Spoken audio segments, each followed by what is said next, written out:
We're going to reconvene after our recess, the Budget Committee of, the General Fund Budget Committee of Clackamas County, and we have with us today the folks from Health, Human Services, and Housing, H3S, it's easier to say that, and we're going to, I'll turn it back to Administrator Schmidt, and he can do the rest of the introductions and tell us what we're doing for the rest of today. So thank you so much, Administrator. Thank you, Chair Parks. So we are still under the umbrella of departments that, in my view, fit under the board priority of ensure safe, healthy, and secure communities.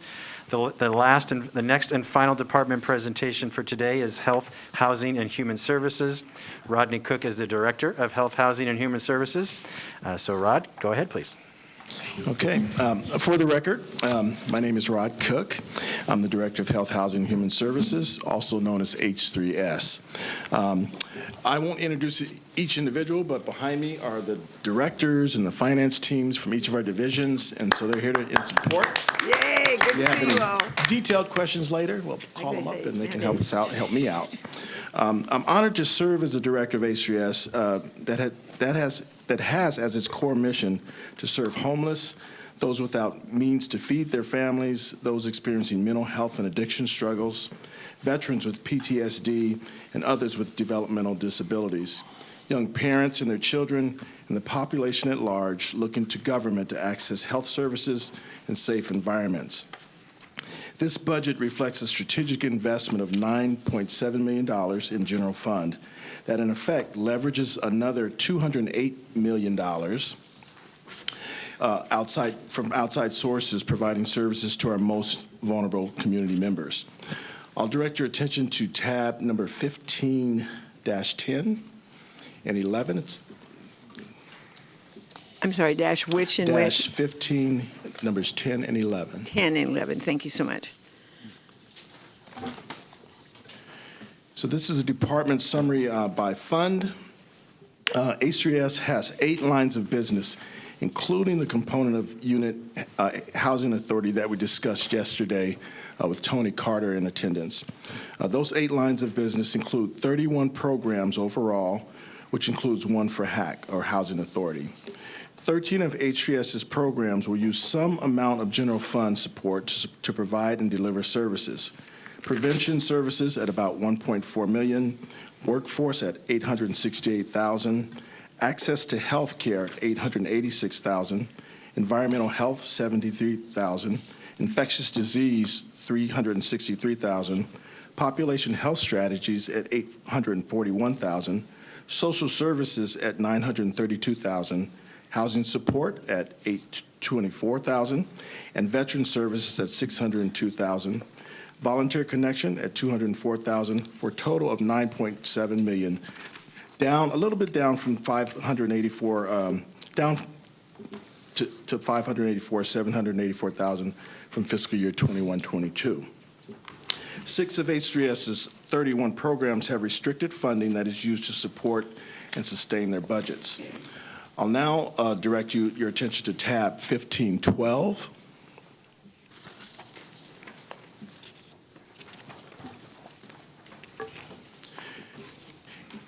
And Housing Authority of Clackamas County was discussed yesterday, so I won't go into detail on any of that. I'll just remind you that their total budget is $69,890,973 with 61 FTE.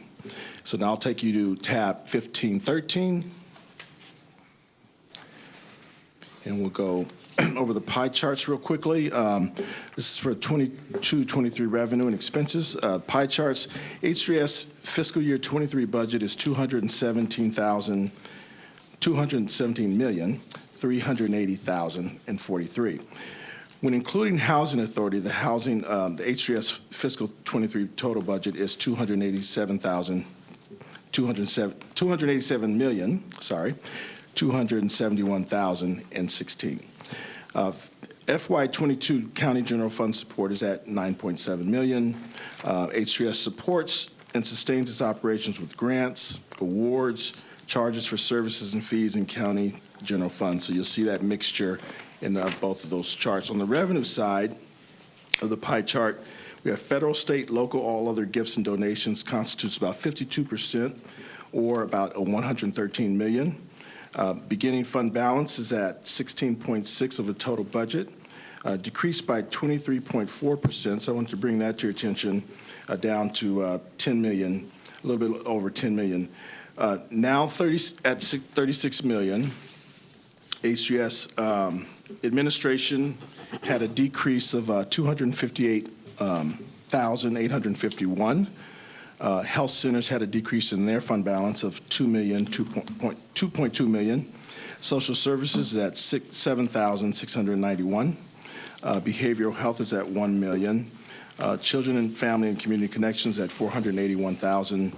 And public health actually had an increase of 771,923 in their fund balance. The expenditures on the pie chart side, we have personnel services makes up 44.9% of our expenses, followed by materials and services at 26%.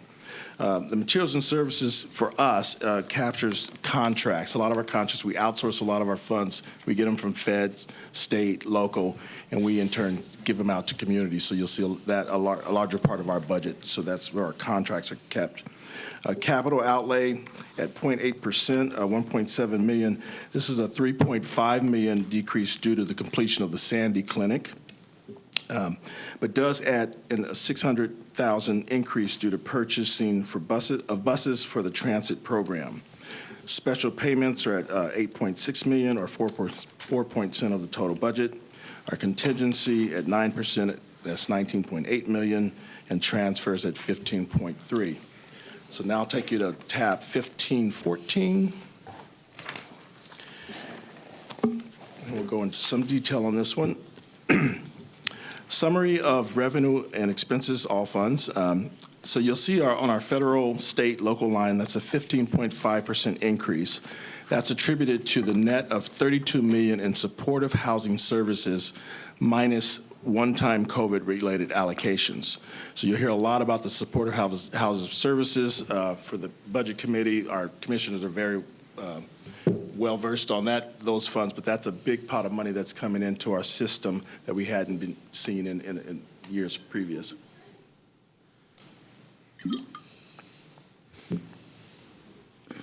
Next line is, excuse me, next line, charges, fees, license, permits, and fines. That's a 7.1 increase in Medicaid RAP. And that's basically, I'll explain that a little bit later. That's a program that health centers can benefit from, and it's a special kind of financing. If you see certain types of clients or patients, I should say, you actually get rewarded for that, and so they're actually earning some dollars off of those patients, and I'll talk about that a little bit later. Revenue from bonds and other debts, 14.7% decrease, and that's due to the community development has a reduction of loan proceeds and interest payments from community development block grant and the home loan program. 40% increase in all other revenue sources, primarily due to the increase in the tuberculosis client visit reimbursements from Oregon Health Share of Oregon and Oregon Health Authority, an additional new funding source such as the American Rescue Plan for the home program and COVID funding. There's a 56.8% decrease in other interfund transfers. That's about 941,000.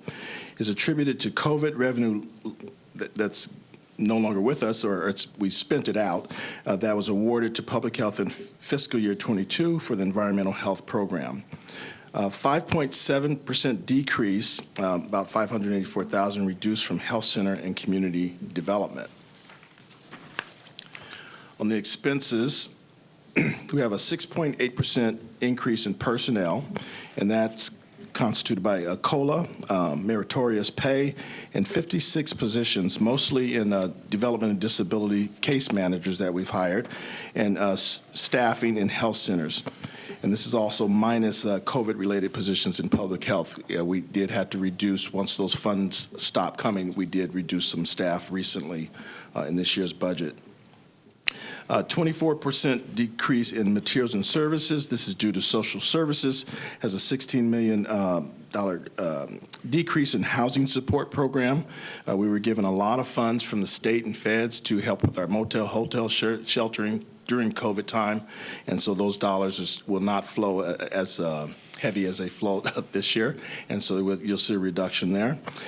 Influx of federal emergency rental assistance money we received in 21 and 22.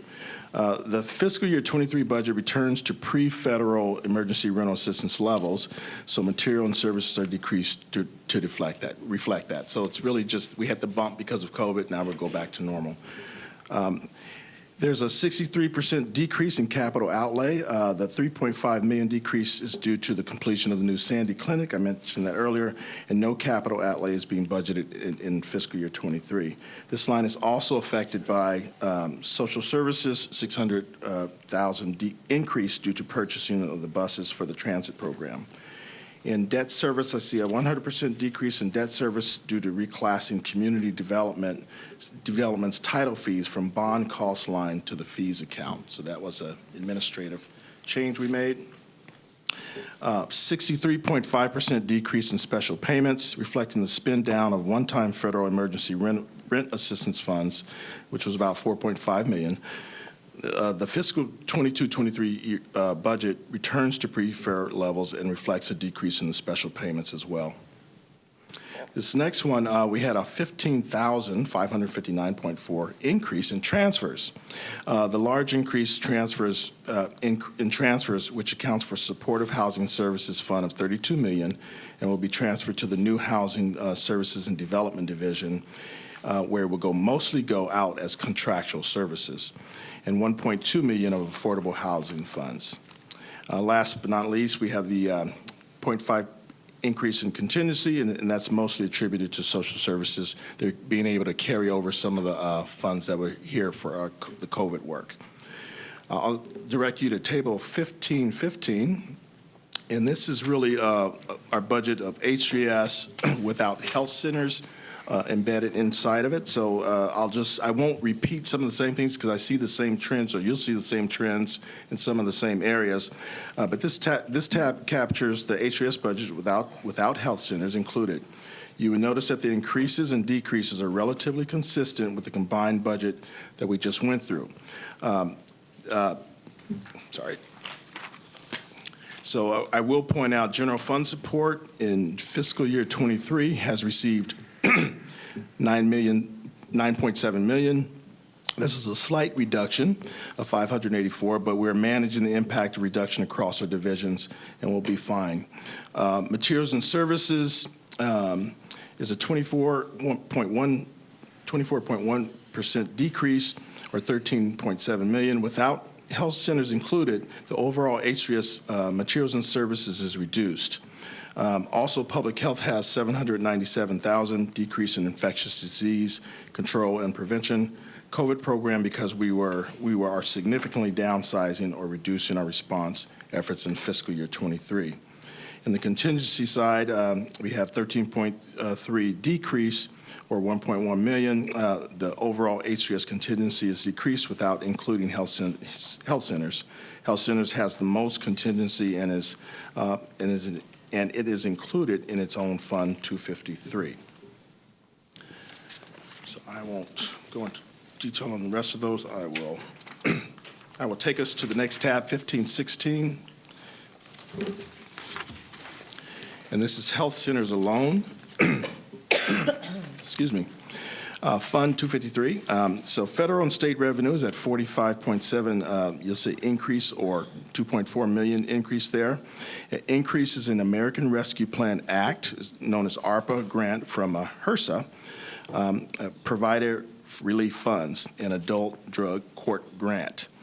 Charges, fees, and license, et cetera, we have 2.6 million increase, or 6.6%. Increase in Medicaid wraparound. As a federal qualified health center, we are able to bill Medicaid wraparound to assist us in covering our costs. Basically how RAP works, and this is what I was alluding to earlier, basically how RAP works is that we have a separate Medicaid prospective payment system rate for medical, dental, and behavioral health services. For each day that we see a Medicaid client for wrappable service, we're able to bill the state for the Medicaid prospective payment system. Amounts minus any fee for service revenue associated with their visits that day. So you see, this is a real money earner for us. This is a great program for us. Capital outlay is a 100% decrease, and again, this is largely due to the $3.5 million due to the completion of the new Sandy Center. Said that a couple of times before. It's being completed in this fiscal year, and there's no capital outlay budgeted for '23. The contingency, 12.1% increase, or $11.8 million in their contingency. I have some other details on that slide, but I can go to our special grants. Okay. Then I'll direct you to 1517 special grants. That's our ARPA funds. And we're requesting $3.7 million, which is a 30% decrease from the fiscal year 21-22. Social Service is requesting 1.7 of unspent ARPA funds from the 21-22 fiscal year to continue funding the hotel, motel, shelter programs into fiscal year 22-23.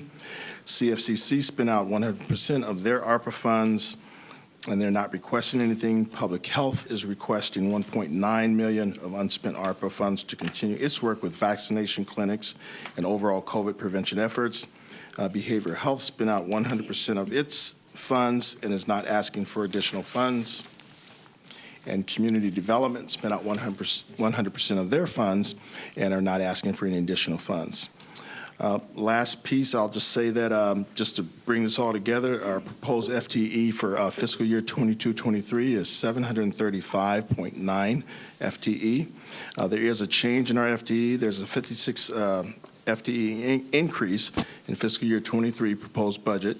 The majority of the increase is from health centers and social services. They are funded by grant or revenue, and they do not rely on county general fund support. So with that, I'll stop and entertain any questions you may have. And like I said, if you have any detailed things you want to hear from our directors, we'll have them come up at your pleasure. Thank you, Mr. Cook. Any Rod, could you repeat that, please? questions?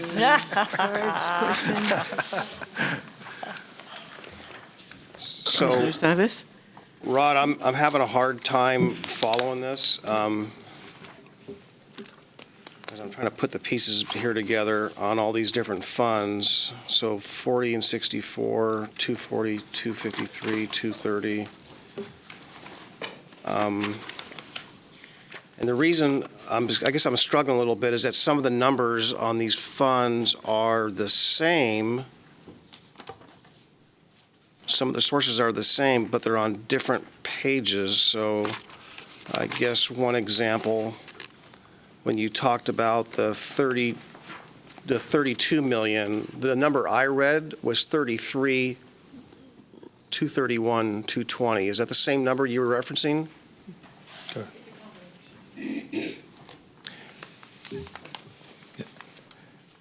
Go ahead. Can you point me to where you're? Well, for example, Which tab are you on? when you mentioned 30, well, why don't you tell me where to look? When you mentioned supportive housing services for 32 million, point me to the page. So I think Commissioner Savas is looking at 1515. Okay. At the bottom for 22-23, under transfers, there's 33,231,000, and that's a combination of the supportive housing services and a 1.2 million. Yeah, it was 1.2 of ARPA? ARPA. So it has the ARPA funds added to it. Okay, so you mentioned 1515, Elizabeth. Correct. Page 1515. Okay, so I'm going to read my pages off to you as I read them. So I'm on 1414, 1415, 1416, 14. 1517. It's 15. Am I missing a page? It should be all under the new tab pages 15. in? It's Pardon? 15. Tab 15. I'm on tab 15. Yeah, this is all tab 15, but I don't have a 1515. Commissioner Savas, on the dais is the new pages that we were given during lunchtime. I thought Everett was going to put this in here earlier today. Okay, that explains it. I'm sorry about that. It wasn't put in, yeah. I thought he did that this morning, okay. Commissioner Savas, we provided updated sheets at lunch, so I believe Everett replaced them in the morning, and we gave you Oh, fresh ones at okay. lunch. I came a little bit late, so maybe if there was an instruction to do that, I missed that perhaps. It's okay. Yeah. So I wasn't following, so I got lost. Okay. Do you want another minute to look that over Sure. and see if you still have a question, or would So you on like us page to 1515, move on? there's a $32 million number. Where is it? I'm on 1515. It's 33 million, It's 33. 231,000. $33,231,000. Okay, so it's not 32, it's 33 million. 32 million of that 33 is the supportive housing, and then 1.2 million of that 33 million is ARPA funding. Okay, but there's nowhere where it's separated, where it shows it being piled on then. Correct, it's just a total of those two Okay, reflected in the transfers, because those are being transferred, they're collected in the administrative fund, and then they're transferred out to the departments, or the funds that will actually spend those dollars. okay. So the other question I had was on the total FTE. And I'm seeing a whole bunch of numbers, and I'm trying to split them out by, and some of these numbers obviously repeat, right, where there's some redundancy in the numbers, Yes. right? So what's the best way to look at the breakout of those FTEs? Should I be looking at based on the page, on the funds themselves, Fund 240, for example? Is Fund 240 exclusively page 1515? Is the FTEs listed exclusive to Fund 240? I think the best way we could do that is to possibly get you a list, because the roll-up is going to have you're looking at three different parts of the system. The health centers is just the health center piece, so you're just going to see that. So is there any of these? And also, starting on page 1510 and 1511, there's by division and by program, it has each FTE. It's the one with the yellow columns. Yeah.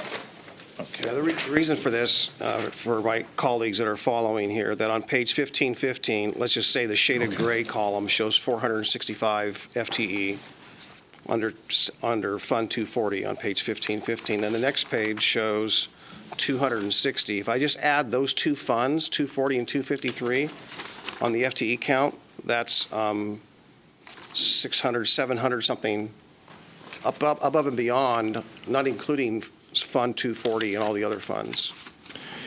Is that right? It should include all of them with 735 FTEs. Yes.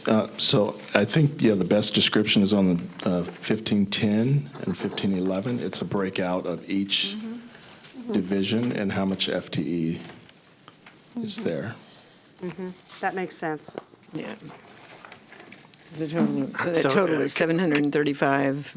I think I right? understand what Commissioner Savas is saying. It is correct, tab 1514, 1515, and 1516 are all duplicating each other. So the main tab, you're combining funds, but then you're also separating them, and I can see how it's a bit confusing. I think tab 1510 and 1511 better accurately shows the FTEs by division.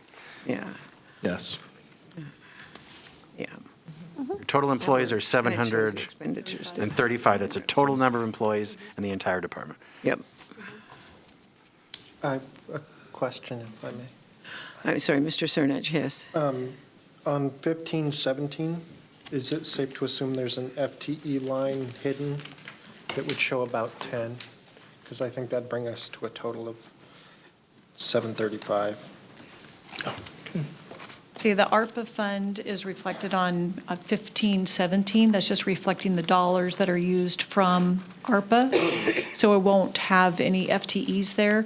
And this is a good question, Commissioner Savas, and we should have called this out at the beginning. So if I may, Chair. Thank you. May. So each department can be a little different, but there's two consistencies. The yellow bar one that we referenced that has the breakout of the divisions, that's going to be consistent. Some of the departments, like H3S, is going to be more than one page. Most of the departments are all going to be one page. Then we go to the next group that we're speaking to, and I think yours started on 1514, that is a combination of all of the H3S funds.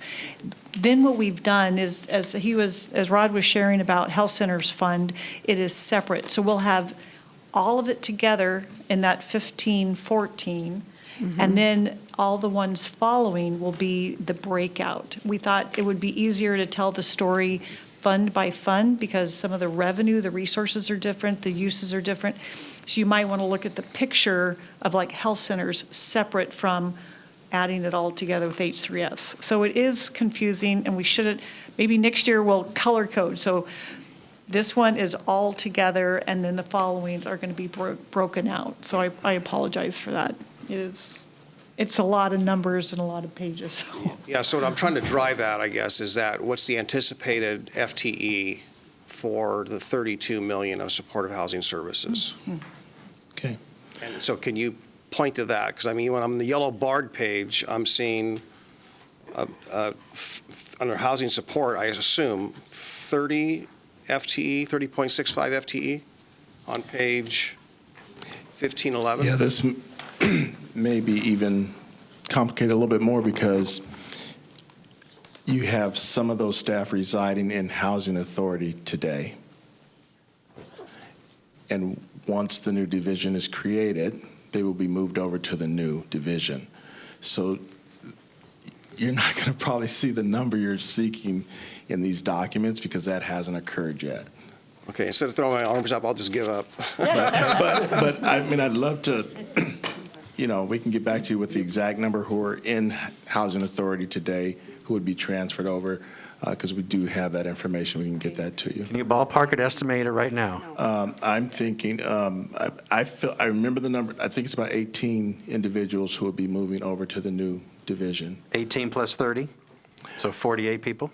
Well, see, we're merging Okay. multiple divisions. We'll get that for you, Yeah. Commissioner. We'll get It's a that. merger of 3 divisions are coming together to create that new division. I guess I'll be looking for a pathway, or we have to track how that 32 million is expensed out. Okay, Right. okay, And I can't track it. all right. I'll see what we can, A point Yeah. of clarification on page 1511, under social services, there's a line item, Rod, that says housing support, and the FTE on that is 30.65. What does housing support mean?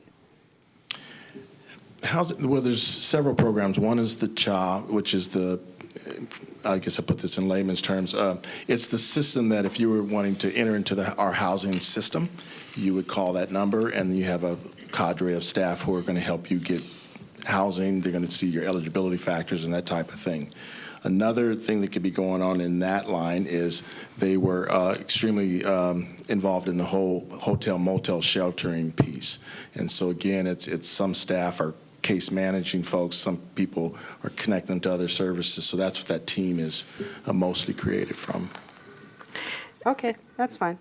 So supportive housing services, would that not be here because it's its own special budget, special district? Supporting housing services today sits in the housing authority. Right, the housing And this authority is budget its own, brings it- yeah. Or fiscal year 22-23 would bring it into the H3S side.